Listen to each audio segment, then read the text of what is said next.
Aging with Grace by Christian author, speaker, and podcast host Stephannie Solomon, today on all digital and brick-and-mortar retail stores. For signed copies, purchase your books at www.stephaniebooks.com. That's www.stephaniebooks.com. Connect with this creative author on Instagram, Twitter, Google, and Facebook using her handle at Stephannie Books. That's at STEPHANNIE Books. Here's Stephannie Solomon on The Winning Ways Show, Mondays at 7 p.m. Eastern Standard Time, a weekly podcast on blogtalkradio.com. Aging with Grace and other publications by Stephannie Solomon are available at Amazon, Barnes & Nobles, Books A Million, and other booksellers. For further information and speaking inquiries, log on to www.stephaniebooks.com. That's www.stephaniebooks.com.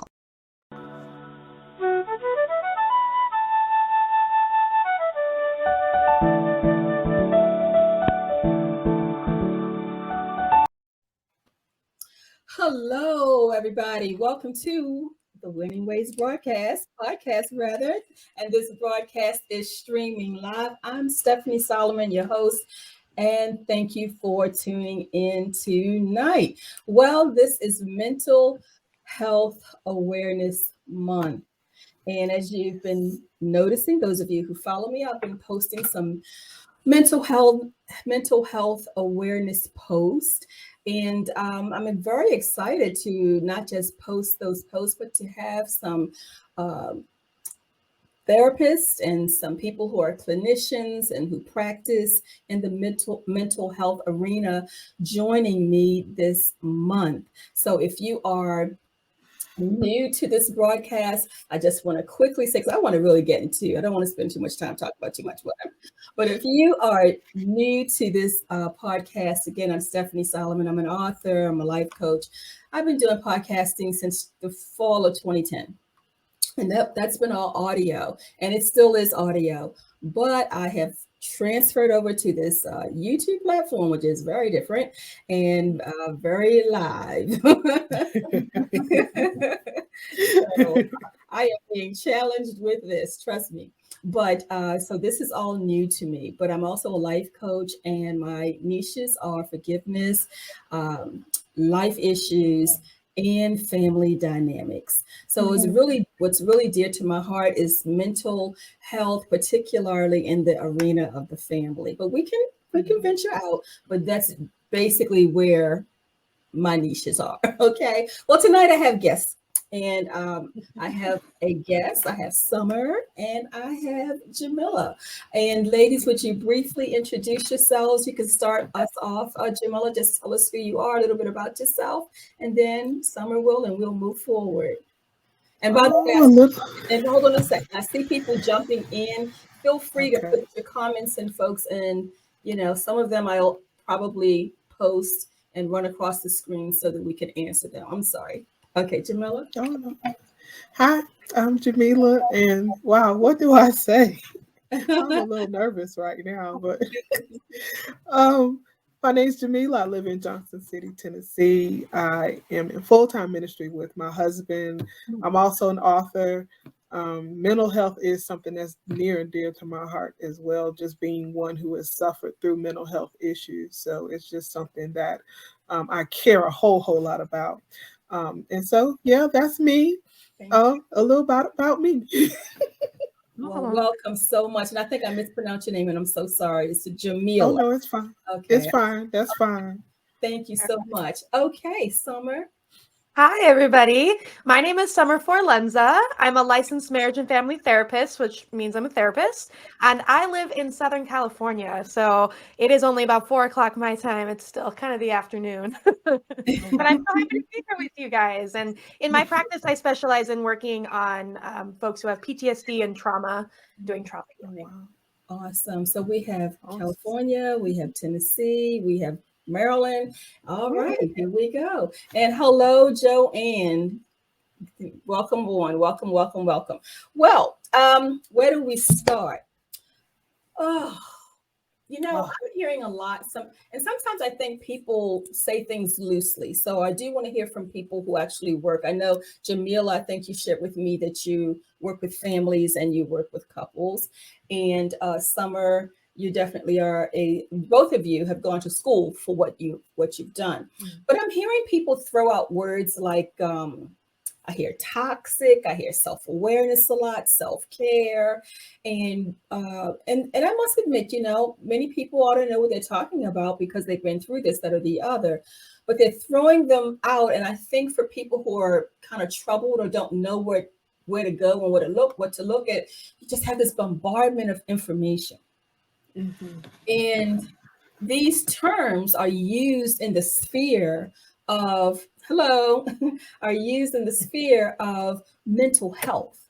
Share with us, first of all, if words like toxic and self-awareness and self-care are first of all words that are part of the mental health domain, and if so, why is self-care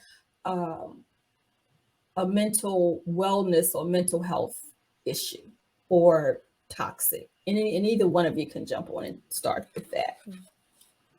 Summer, you go ahead and go first. Okay, cool. I'm like, I got some thoughts on self-care. I think, I totally agree with you. I think people, especially because we've got TikTok, we've got Instagram, we've got all these places for people to, share their opinions, which a lot of good stuff about that. But one of the things that I see all the time is people misusing some of these terms or saying them. Jamila's like, yeah, right? Like we see them, saying, I see narcissists thrown out all the time when it might not fit. I see, self-care is one that really gets under my skin when people misuse that, because I think a lot of times that term is used to say, oh, well, go get your nails done, like get a massage, like go buy something for yourself. That's self-care. And like those things can be a little bit of self-care. But when I'm working with folks who are trying to work with depression or anxiety or trauma, it is about way more than like getting your nails done, having your hair look cute, stuff like that.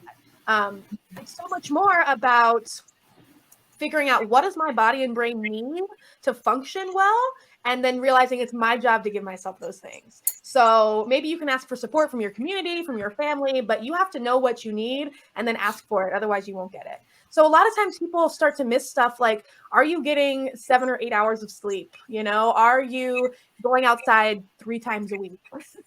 Are you drinking water? Just some of those basic things that I think we can sometimes forget. And those are going to go so much farther for you than just like buying stuff or looking cute for an Instagram photo. And some of the other things that we sometimes will say is self-care just really don't fit. So there's a little bit of my thoughts on that. And then Jamila, I don't know if you had anything to add or another word that caught your mind that we had shared.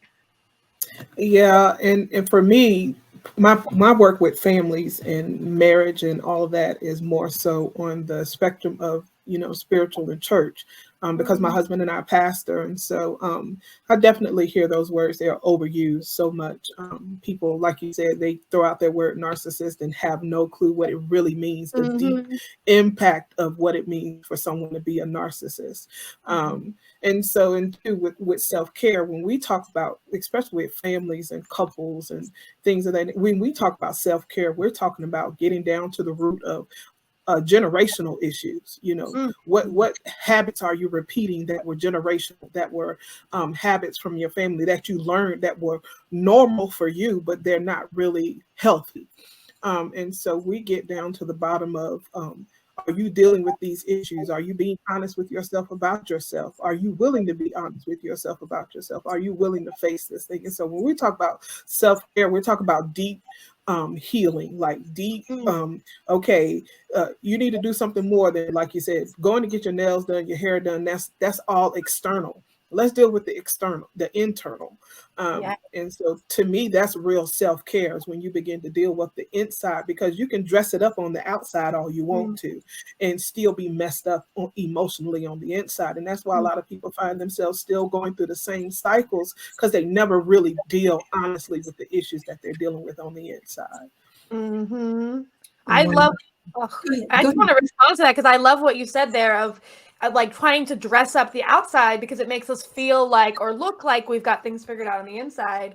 And then, your inner world is just a mess, and it's so painful, and it's so much negative thoughts about yourself and the world and other people, and really big emotional reactions to things. And until, real self-care is figuring out what's happening internally and building an environment and a community that supports you rising up from that, right? And changing from that, yeah. Mm-hmm. And I think it sends the wrong message too, especially in a generation where, like you said, social media is huge and it's all about how many likes you get.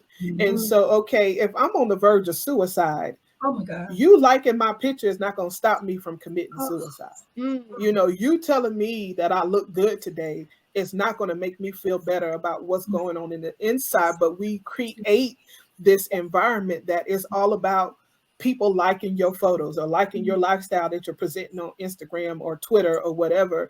And that's supposed to make you feel good about yourself. If anything, it makes the situation worse. It makes you mentally unstable, emotionally unstable. It makes you dependent upon the words of other people. And 9 times out of 10, the reason why you're emotionally messed up is because you have leaned too heavily on what people have said about you. And you're depending on the external instead of depending on, what you know and understand about yourself.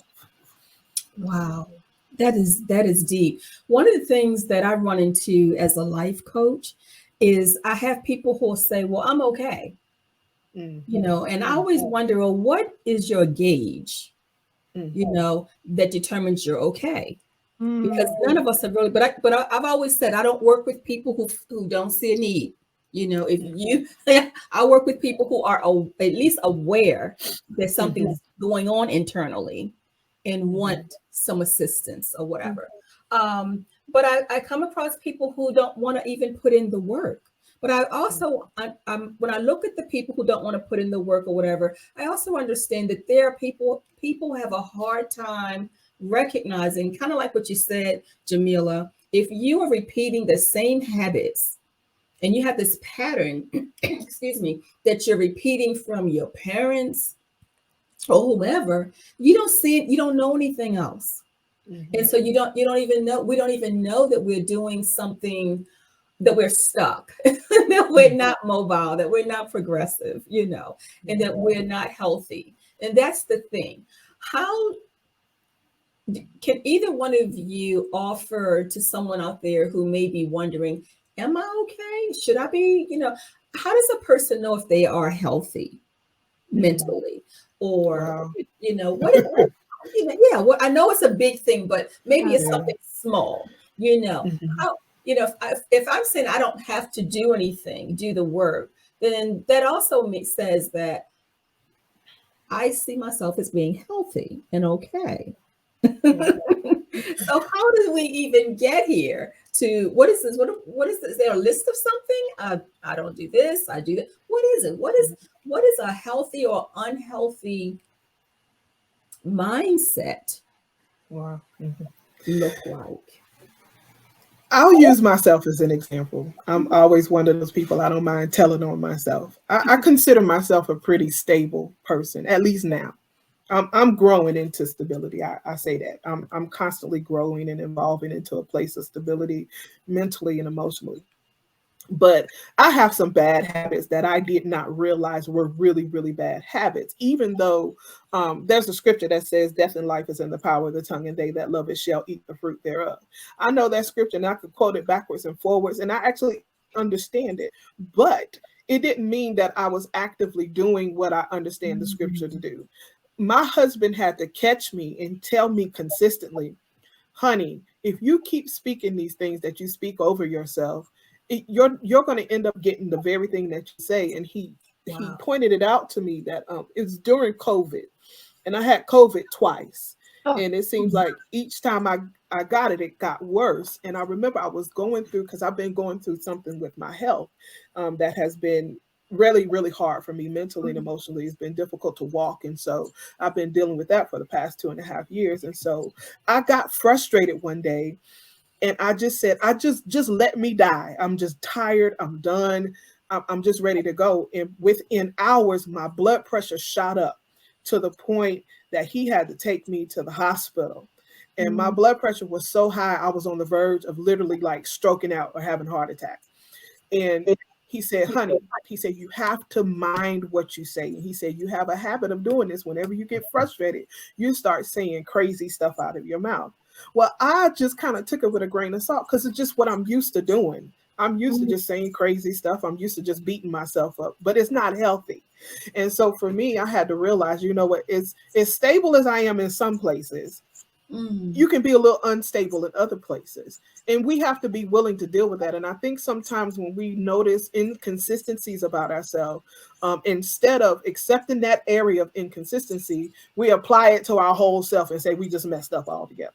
But it's not, you know, okay, I can do better in this area. That doesn't mean I'm a messed up person. It just means that I need to learn how to problem solve in this area a little bit better. I need to learn how to not say certain things. I need to learn how not to revert to certain behaviors. And that's something my husband pointed out to me. You revert to these behaviors when you get frustrated. And I didn't realize it was a consistent pattern. He had to point it out to me because I was used to doing it. I've been doing it since I was young. And so he said, you cannot continue to do this. And so I think it takes being willing to be taught and learn that you can do things better so you can be healthier in certain areas of your life, and then not go to the opposite end of the spectrum and be extreme and just say, I'm just such a messed up person. So being open, being willing, I'm hearing and understanding no one's perfect. So there's got to be a flaw somewhere, and be willing to see it. Yeah. And discover what it is. Yeah. Did you want to add to that, Summer? Oh, absolutely. There was two things you said that really stuck out to me and that I think about, you know, in terms of how can you tell if you're healthy, you know? And the first is, you know, hearing that you were able to get that feedback from your husband, right? So often, like, we can't see our blind spots. We can't tell the parts of our life where we might need attention or where we're not showing up in the way we want to show up. And it's when we have people around us who love us and who see us, then we start to be able to get feedback from them, and we have to trust them and be open and willing, right? But that is so helpful because we can't always tell, but the people around us do. They know us and they can give us feedback of like, hey, I think you need to work on this a little bit, or like, hey, I think you need support in this area, or hey, I worry about you when you talk like that, right? Like that is such a helpful thing. And the second thing I'm thinking about that you shared, Jamila, is the way that I think, especially with mental health, people can think like, oh, I don't have mental health stuff because if I did, I would be crazy, right? Or we would think, oh, I don't need a drink, I don't, you know, stuff like that, right? And so then this is black and white thinking, right? Of like, if any part of me needs this, then I'm crazy and I can't be that, so I'm not doing any of it. And so, you know, it's like if we can have people around us who are showing us where we need support and where we might be able to grow, and then we also have, you know, an ability to recognize like, hey, I can have some of this happening for me. Actually, most of us have something happening for us, you know, and if we don't after the past few years, like that's almost a weird thing. And I can look at that and be like, yeah, that's okay. That doesn't mean that everything about me is broken or crazy or messed up. It just means that this is something that needs some attention. Yeah. I like that about broken, crazy, or messed up, because I think that's where people get lost. You said when you began, Summer, you said something, and I thought about a particular celebrity. I won't use that person's name, but you guys that person's face may come to mind. I thought about when you talked about that support system for Jamila, and everyone doesn't have. A lot of people have a support system, but it may not be a strong one. You know, it may not be a strong support system. And I think about people who have systems around them and they're all of a yes team. It's whatever you want to do, we'll make it happen just to satisfy you. And that person is constantly going deeper and deeper into a rabbit hole. And it seems like everyone on the exterior sees it. And I believe the team sees it too. But I guess they think the person will be okay. They're making money off it, so that's it right there. They're making money. Oh my God! And you said something else, which leads me rather into the whole stigma thing. You used the word crazy. You know, when we hear, I I know when I grew up in the era, I mean, I've seen some things within my own home or family, and I saw things in my community. I remember once I saw a lady completely nude, and I was in elementary school, and I was coming from the store, and everyone was laughing at this girl's mother. You know, they didn't want to say the girl's name, but she's she's crazy, she's on the roof, and I couldn't believe this woman was completely nude on the roof, just walking back and forth, laughing and everything, And I just remember growing up, that was what we crazy looked like. Mm-hmm. And when we saw movies with people in straitjackets, battling, foaming from the mouth, that's crazy. Or we would see people in mental institutions, with half their brain cut out and just sitting there. And I think people are having a hard time adjusting, a lot of people are, to what they have seen and heard, and have a hard time unseeing and unhearing with these stigmas from movies and from their own experiences, to now we are promoting mental health. We're advocating, get it. And then your people like, but I'm not that person in the straitjacket. Mm-hmm. I'm not that person battling. I'm not that. So we have these stigmas. We have them in different communities. I know as an African American, we hear about how it really is perceived in our community, and we need it. We need to. I mean, everybody doesn't need a therapist, but we need to undo a lot. But I believe when I talk to associates who I have of other ethnicities, and when we really talk, they got theirs too. It's just that we're not hearing about it. But there are different ones and traditions that have. When I taught children of different ethnic backgrounds, especially the Muslim boys who were in America, they really had a really hard time because they were dressing in American attire. Many of the females were not. Mm-hmm. And so, especially in middle school, they're going through this transition. They want to be in sports, they want to do it, but they are limited, even as males, to what they could do because of traditions at home. So I saw a lot of young children with anxiety. That's a lot of cutters, a lot of children who self-harmed. Oh my God, a lot. And they were from a lot of different backgrounds, And so if we really look, there are pockets all over, but there's just this thing about the stigma of what mental health assistance looks like, Share with us some of the stigmas that really do not matter. What stigmas should we dismiss for the sake of our sanity? Because a lot of people are going to bed every night crying their eyes out, believing they're crazy, but they're not going to tell anybody. They're doing a lot of things, but they're not telling anyone because they don't want to be looked at as weird. But what stigmas do we need to get rid of so that we can just live peaceful lives? Everybody doesn't have to go to an institution.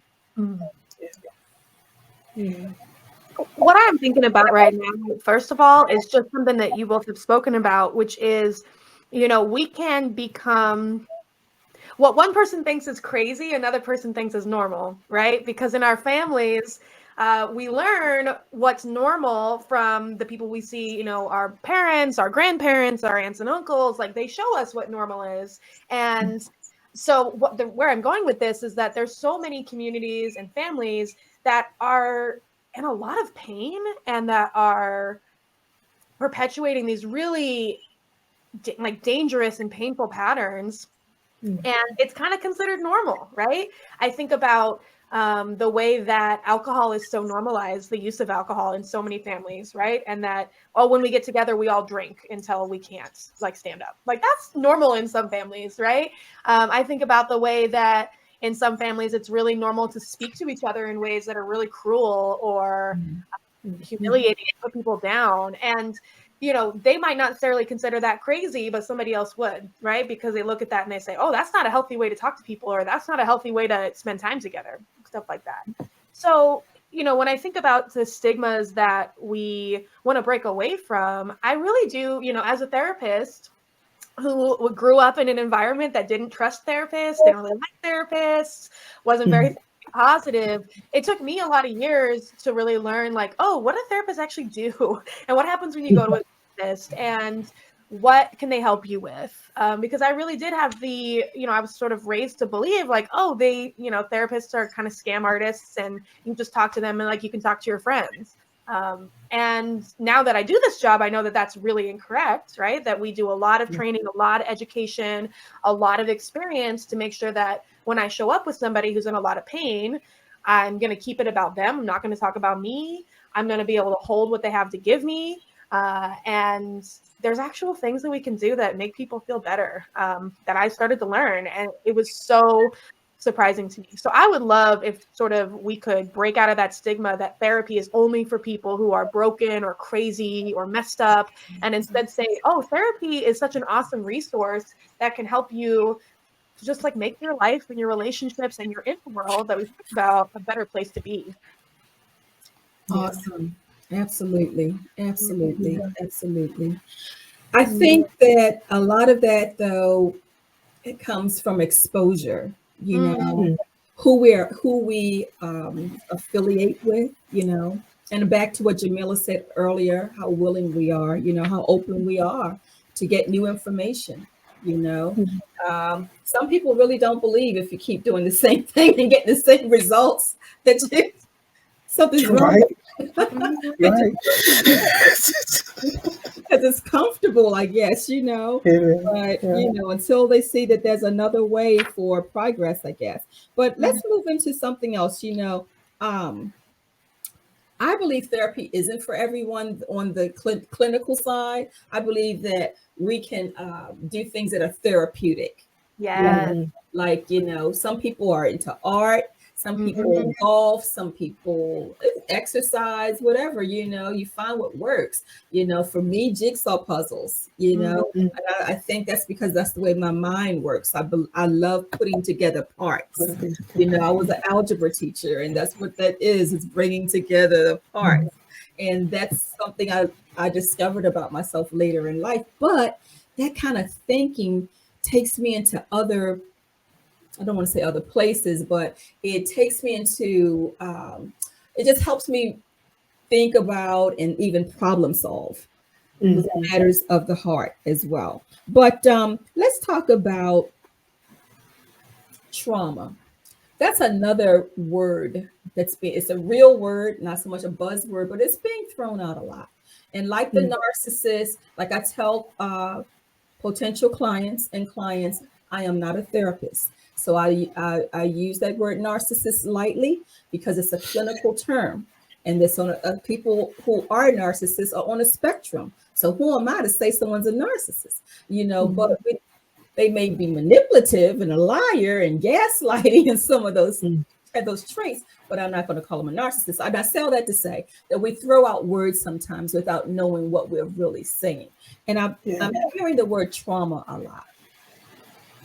And when I think of trauma, I think of, something what's horrific to me may not be horrific to someone else, but something horrific that I'm like, I don't know how anyone could get over that or past that emotionally, physically, psychologically.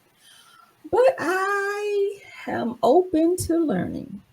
And like I said, during the pandemic, I've been open a lot to some things. And I realized that trauma can be something that is not dramatic, but impacts one's emotional growth or whatever. Could both of you or either one of you just give the audience a definition of what trauma is and maybe an example or two? What exactly is considered traumatic? So the people are really aware of what it is and what it's not. That's a good question, because like you said, trauma doesn't necessarily have to be something like dramatic. It's something that literally it impacts you so much so to the point that it alters your understanding. It alters how you interact with people. It alters your thought process. it affects you in such a way that sometimes it can immobilize you. And so it just depends. I always, when I think about trauma and when I'm doing counseling or ministry for trauma, I always am reminded of this particular story in the Bible. It's about a young girl who's the daughter of David, and she gets raped by Oh, her older brother. Tamar. Yes. Oh And my God. she gets raped by her older brother, and not only did he rape her, but he plotted on her. Um, Yes. he plotted on her, then he raped her, and then after he raped her, he literally threw her out the room and Yes. locked the door Oh, after he threw her out the room. And then her older brother, Absalom, he comes to her help, but he doesn't help her because he wanted to help her. He helped her because he had personal reasons for wanting to help her. And the yes. scripture goes on to say that she went into his house and she stayed there desolate for the rest of her life. Desolate life. Yes. I Mm, mean, this is what trauma looks like. Trauma mm, affects you to the point that you will shut down. mm. You have a hard time relating to people. You have a hard time responding to people. You have a hard time getting over what happened to you. And I often see people who are often told, "Why can't you just get over it already?" You Oh know, my God. because again, Oh, they don't see it. They don't see it as something mm, that's dramatic or something that's that traumatic. And yes. you can't say that to somebody who's been affected to that level, because it might not be dramatic or traumatic for you, but it was for them. Yes. And that's something I've learned in ministry and just seeing different things and ministering to different people and running into different situations. It's like, for me, it's like it's like, okay, but then you come to understand, but it affected them. And it affected them to the point that sometimes they can't work, they can't do anything, they can't function. That is trauma. When you are affected to that point where you cannot function, to me, that's trauma. And now I have to figure out how to help you, prayerfully help you. What can I do to help you move past that? To me, that's what trauma looks like. Mm, Mhm. mm. That story, that is, I used that in my first book, and I was talking about it last week to someone. That story, that's thousands of years old, but it is repeating and playing out every day in So someone's real. life. And to say that she lived a desolate life, For that's the rest of her hopeless. life. That's Yeah. empty and hopeless, Yeah. and that's a good example of trauma. It's okay. Yeah. Summer, you were going to say something? That's beautiful, Jamila. I just love what you said about that, how you shared that. Um, and it makes me like this is my jam, right? Like this is what I do. I work with people who are traumatized. Um, and when I'm explaining what trauma is to people, I say so many of the things that you guys have already said. It's something that changes the way you see the world. It changes the way that you move through the world. It sometimes makes it so you can't function, right? There's so much isolating that happens after trauma where we just want to be alone. We don't want to be around people. And one of the things, that I think the world would be better if more people understood that trauma doesn't have to be something really dramatic or violent to affect you really deeply. And, even if you grow up in an environment where your needs are not met on a regular basis, that might not look really dramatic, and you might not experience violence, but that'll change the way that you see the world and what you believe the world is like to be in. And part of what happens when you experience trauma is you learn things that might not actually be true, but they feel really true. So you might learn that I'm not good enough. You might learn I'm not safe. You might learn I'm broken. You might learn I can't trust people. And even if those things aren't really true, they feel deeply true. And your body and your brain react to the world around you as if that were true, right? So then it makes it really hard to have relationships with people who want to support you, because there's a part of you that's always like, but I can't trust anybody. Or there's a part of you that's always like, oh, but I'm not good enough for this. Or there's a part of you that says, but it's not safe to do this, right? And it doesn't have to be huge and dramatic and violent to affect your body that way. All that needs to happen is you need to feel helpless, you need to feel trapped, and you need to feel powerless to change what's happening to you. That's the conditions of trauma that I explain to people. Mm, mm, mm. And I don't like to hear people say get over it, because the truth is we're all the better when we do get over whatever that it is. But who's to say how for any of us? It's tailor-made how, and I just think it's so insensitive. I think that everything we think we shouldn't say, and so I think when people say that, it's because they are uncomfortable. I think when people tell someone to get over something, it's because what we are dealing with, our situation, how we are behaving or not behaving, whatever it is, it's making them uncomfortable. Yeah. Oh, can I say something? Absolutely. Because you just said something that there's a terminology that I used to hear, and maybe this is just church lingo, I don't know, but it unnerved me to the point that I just prayed and I was like, Lord, help me with this. And the term was stop bleeding all over people. Oh. And and I had to sit down one day and think about how that affects the person that's actually bleeding. And I can go on and on about things that God has brought me through and just taught me through my own life experiences, but he taught me through an experience I had of hemorrhaging. And no matter how hard I tried to stop it, I had a medical condition where I couldn't stop it. It was nothing I could do to stop it. And so in a spiritual sense or in an emotional sense, when you're telling somebody stop bleeding all over everybody, you're trying to make them responsible for something that they have no control over. Wow. You're trying to make them responsible for emotions that they don't understand. You're trying to make them responsible for things that happen to them that they are still yet trying to reconcile in their own mind. You are trying to make them responsible for pain that they did not inflict upon themselves, but because it was inflicted upon them, they have now become the inflictors of their own pain. And so you're trying to make them responsible for these things. And so it irked me so bad to the point I literally prayed and God gave me a message to deal with this in the church because it became such a popular church cliche. And it was one of those things that you wonder why people run off from the church. It was like, because you are not understanding that they are hurt and they need some help and they need healing. And you telling a hurt person to stop bleeding is like telling somebody with open heart surgery, somebody with their heart open, getting surgery to stop bleeding. There is no way to stop the blood from flowing if there is an issue that is causing the flow. You cannot. And so God had to teach me, like, what is wrong with this saying and why it irks me so much. And that's why. It's because your God,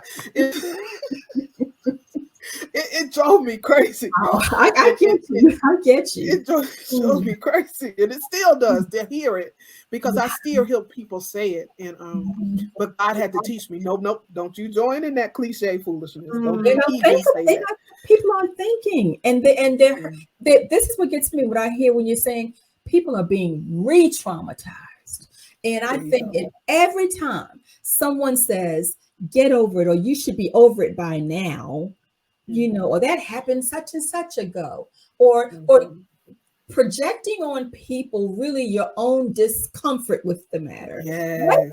Hey, you don't have the bandwidth for this. Just say it. You don't have the capacity. I don't care how many degrees you have. Everybody can't be everything to everybody. We're just not built that way.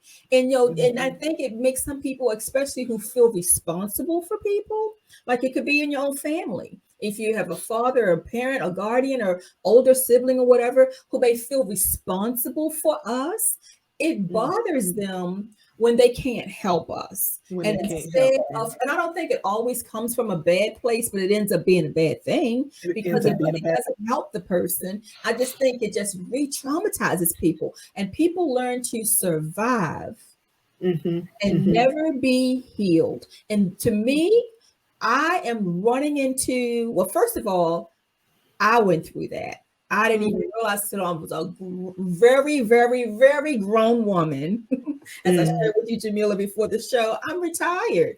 But it was after retirement, after 30 plus years of working and with parents, children, I realized all this stuff I'm saying on these kids, I see myself.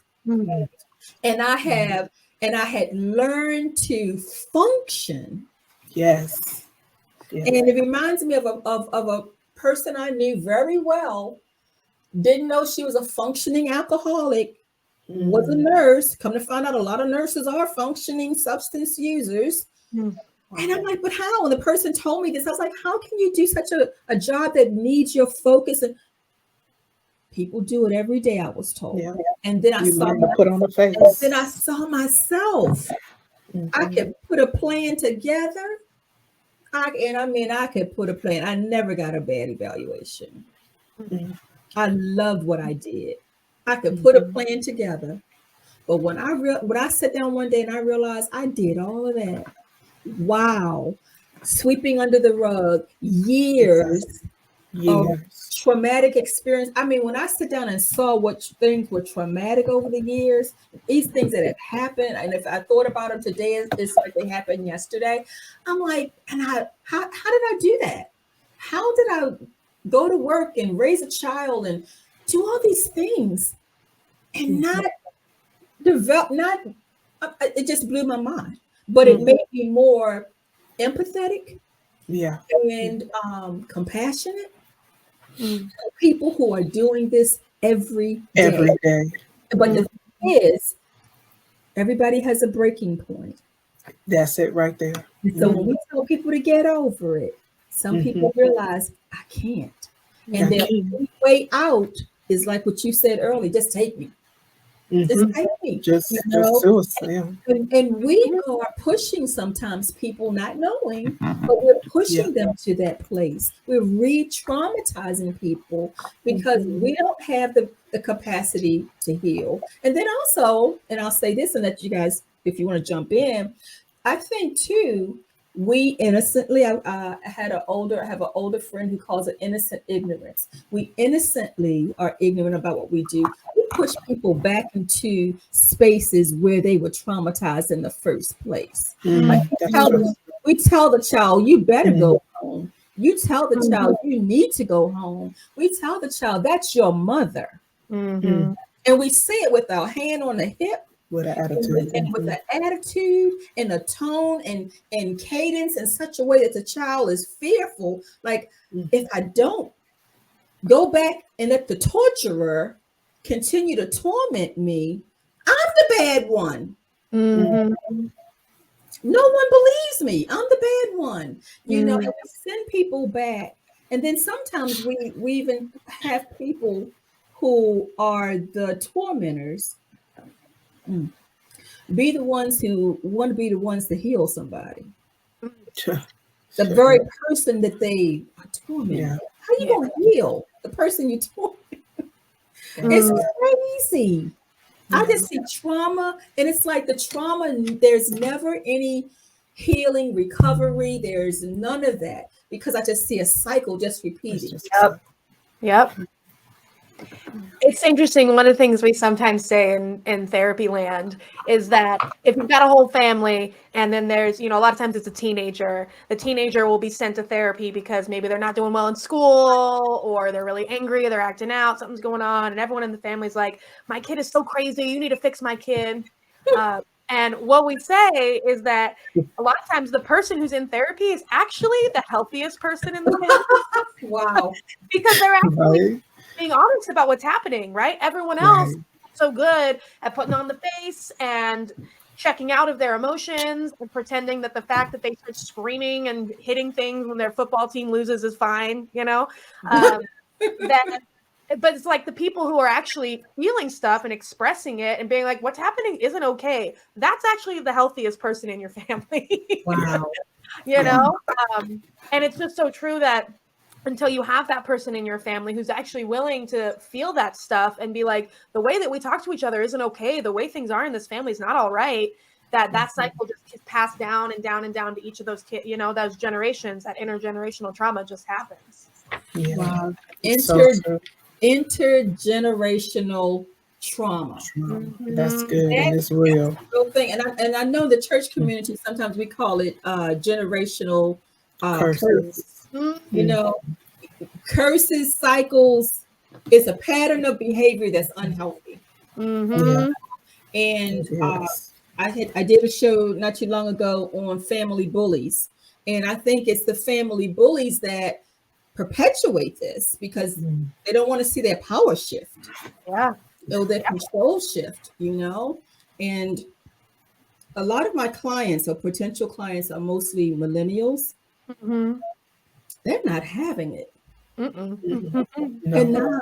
They're not having it. One of the things I hear from them mostly is that they are called rude and disrespectful in their families because they're not having it. Yeah. You're not grandma. I'm just making up names right now. You're not Grandma Moses. You're not going to talk to me like that. Mm-hmm. Respectfully, Grandma Moses. Mm-hmm. Yeah. Right. I'm making a joke out of it now, but respectfully, I know you're the matriarch, and everyone is bowing down. Woo, so woo, but that's not helping me. That's hurting me. And they get a lot of, and I'm hearing they get a lot of Pushback, blowback. Yes, a lot. But they want to be, it's not that they want to be respectful. They want to be respectful. It's just that they don't understand how love is supposed to come through a traumatic experience with somebody. This kind of reminds me of when I'm in a sorority now, but I went over as an adult. I can remember in college I wanted to, but I couldn't make of. You guys get in trouble for beating people? You get in trouble. You guys you slap people around and you blind. You're not going to do that to me. Now, I'm thinking is the organization stands for this great stuff, and in order to be a part of it, I got to get beat down verbally. No, and I'm supposed to say, I love you. We're sisters. No. It makes no sense. But when I think about it, that is a pattern of abuse and behavior in a lot of families. Yes. It is. You're my sister, you're my child, you're my big brother, and you beat the freak out of me. Mm-hmm. Yeah. And we're supposed to be loving on each other, by the way, after, I got, you got beat down. Mm-hmm. Yes, I think that's Paula. I'm trying to put up what you said, Paula. She says the millennials are not for that dude. Do as I say, command. That's the truth. That's true. What goes on in this house stays in this house. Mm-hmm. Oh my God. When I found out that other families heard that, I thought we were the only ones. I mean, I was scared. Yeah. Oh Lord. And come to find out that was said in your family too. These patterns of behavior are insane. Are insane. That's true. Yes. It's so much to discuss. It is. What could you say, ladies, as we bring this to a close? And I would like to have you on again at another time because you guys are you're a wealth of information.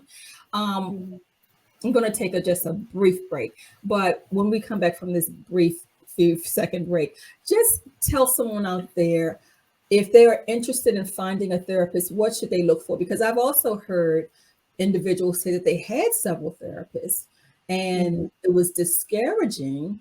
They want help, but they found that there wasn't a good fit.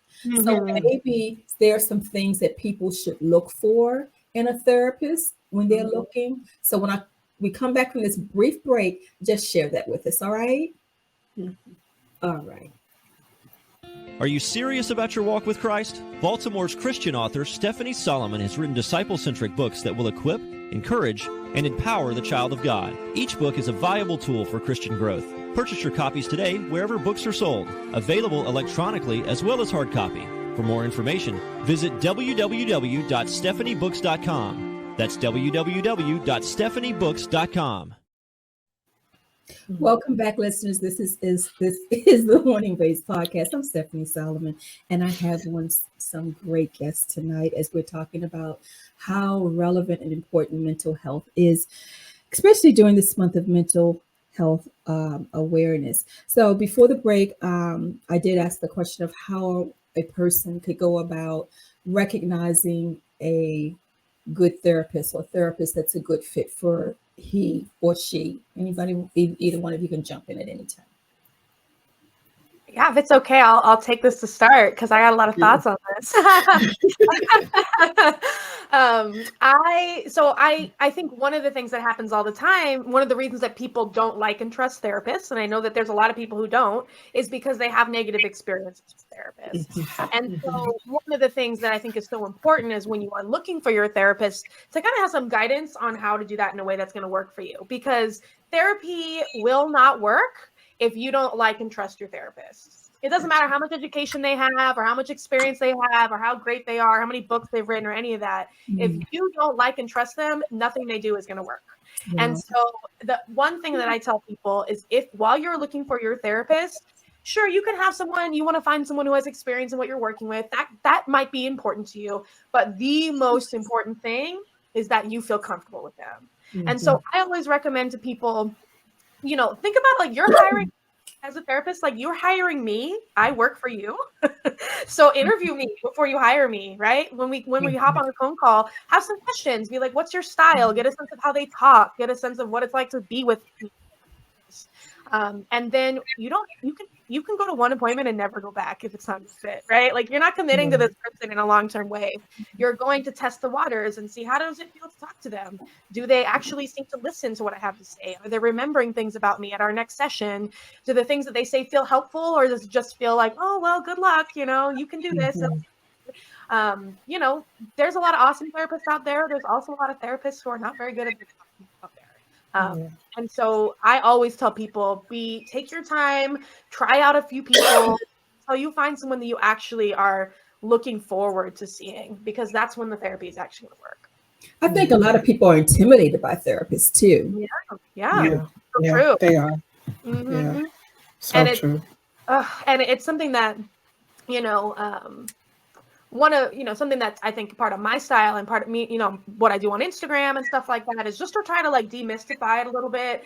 And, I speak very casually, and I try to be just kind of like a normal person who also has this education and this knowledge. And I think that therapists really do a disservice to the people we're trying to serve when we show up very clinical and, I'm such a professional. I don't think that's what people need from us. I think it makes us feel better. I'm like, oh, I'm so smart, but that's not what we need. People need someone who's going to sit with them and hear their pain and not be overwhelmed by it, and help them find their way through it. We were talking about, like, don't tell people to get over it. I think instead of getting over something, you have to move through it. And that's what I think my job is to be with people while they do that.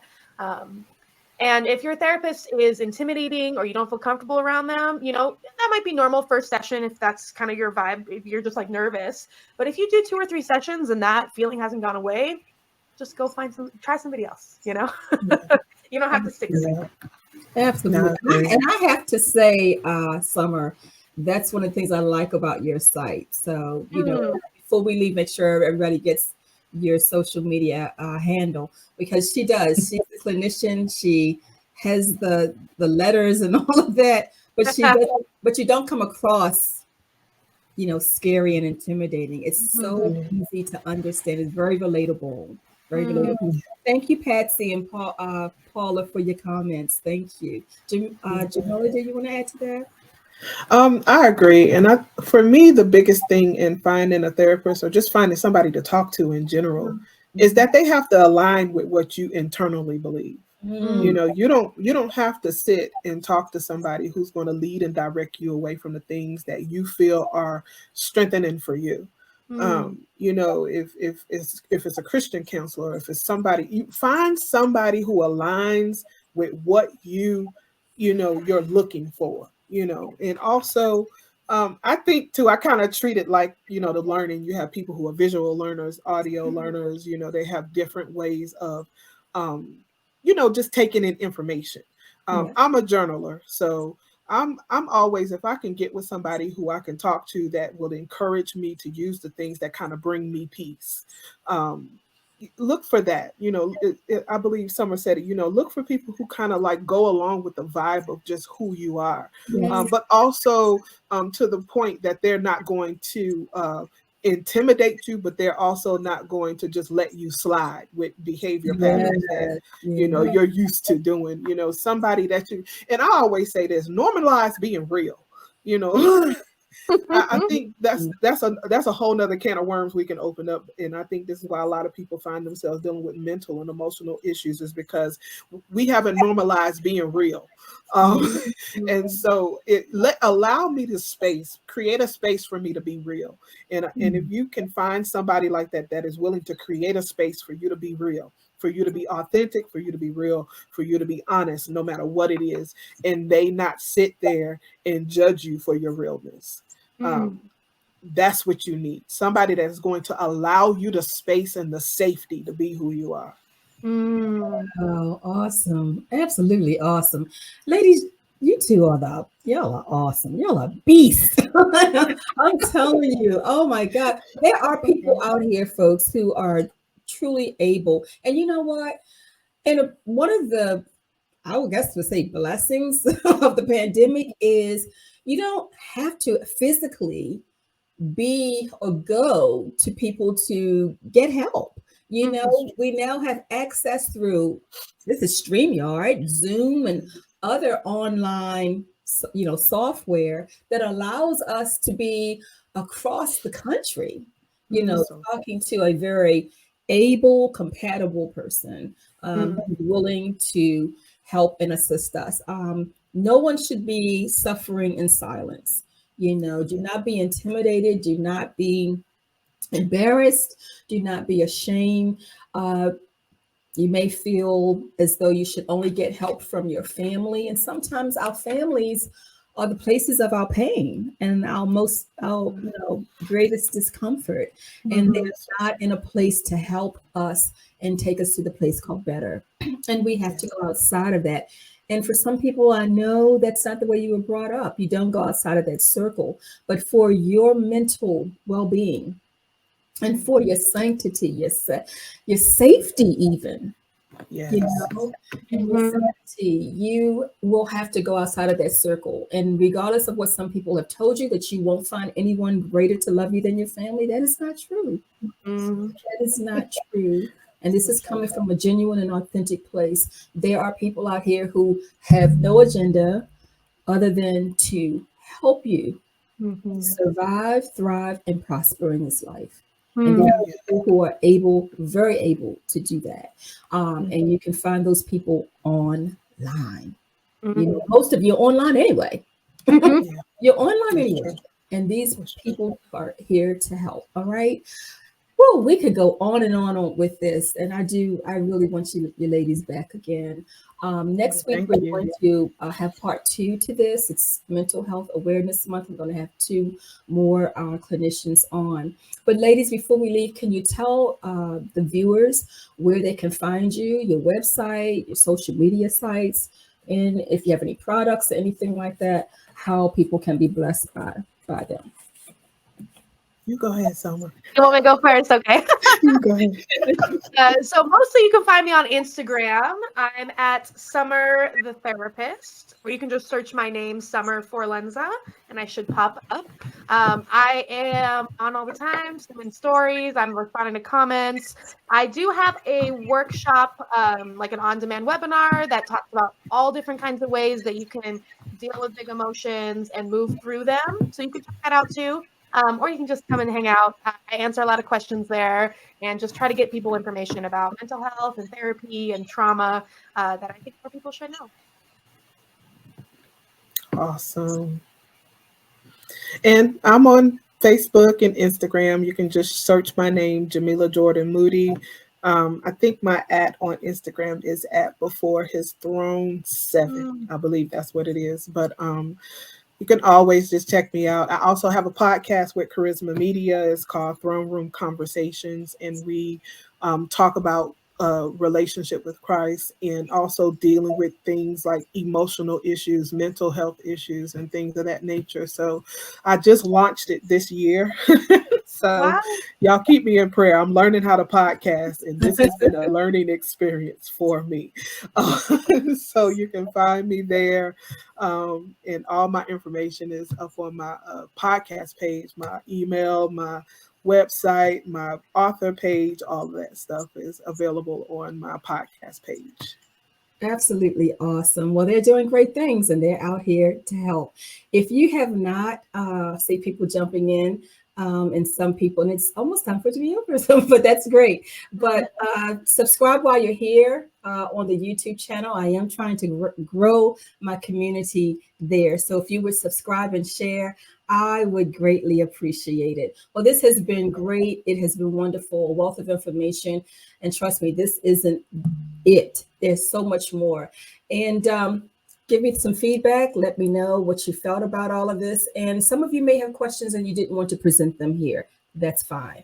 I'm sure these ladies will have no problem with you DMing them with the question and helping you. All right. And even if you send it to me, I'll direct it to them as well. All right. Well, take care, everybody.